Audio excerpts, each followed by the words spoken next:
BJP party జిల్లా మహిళా అధ్యక్షురాలైన రావు పద్మ గారు తెలిసి తెలియకనో ఆమెకి ఏం మాట్లాడనో తెలియకనో అసలు ఎందుకు పోయిండో తెలియక మా పశ్చిమ నియోజకవర్గ మాజీ శాసనసభ్యులు ప్రభుత్వ చీఫ్ విప్ హన్మకొండ జిల్లా అధ్యక్షుడైన దాస్యం వినయ్ భాస్కర్ గారి మీద మాట్లాడడం జరిగింది.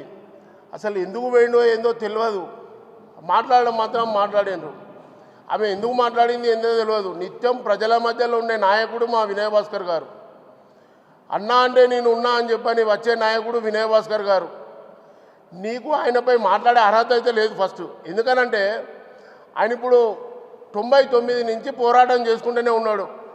పార్టీ టికెట్ ఇచ్చినా ఇవ్వకపోయినా నిత్యం ప్రజల కోసం పోరాటం చేసే నాయకుడు, కార్మికుల కోసం పోరాటం చేసే నాయకుడు, కార్యకర్తల కోసం నిలుచున్న నాయకుడు ఎవరైనా ఉన్నారు అని అంటే అది ఒక వినయ్ భాస్కర్ గారే.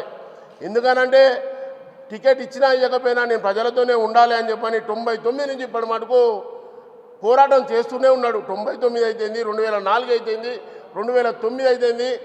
ఉద్యమం కోసం పోరాటం చేసిన నాయకుడు, రాజీనామా చేసిన నాయకుడు మా వినయ్ భాస్కర్ గారు.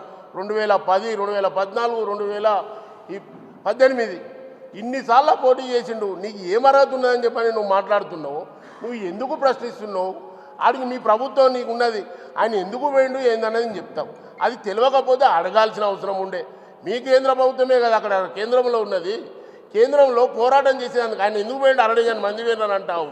దానికి పోయేది ఒక్కరు పోయినా సరిపోతుంది. పోరాటం అనేది ప్రజల కోసం.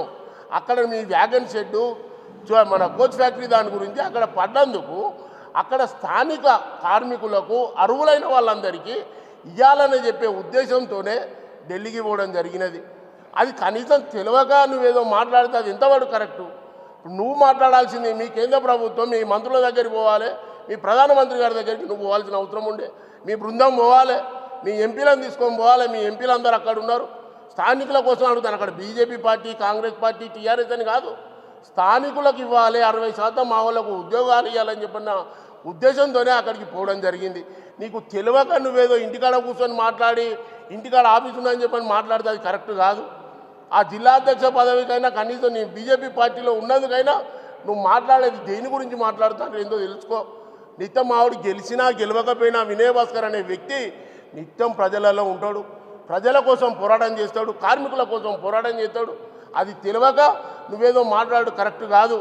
ఇప్పటికైనా మీ బీజేపీ పార్టీ వాళ్ళు ఎవరైతే ఇక్కడ మాట్లాడు కాదు, మీరు అక్కడికి పోయి కేంద్ర ప్రభుత్వంతో కొట్లాడి అక్కడున్న 60%, 80% అక్కడున్న అక్కడ విద్యార్థులు ఎవరైతే అర్హులు ఉన్నారో మీ పార్టీ మా పార్టీ కార్యకర్తలకు కాదు, అర్హులైన వాళ్ళకే ఏమని అంటాను. అందులో మన ఒక్క హన్మకొండ నుంచో కాజీపేట నుంచో కాదు, అర్హులైన మన స్థానికులకు ఇవ్వాలని చెప్పన్న ఉద్దేశంతోనే అన్న అక్కడికి పోయి రిప్రజెంటేషన్ ఇవ్వడం జరిగింది. దానికి నీ ఇష్టమంతా నువ్వు మాట్లాడితే కరెక్ట్ కాదు.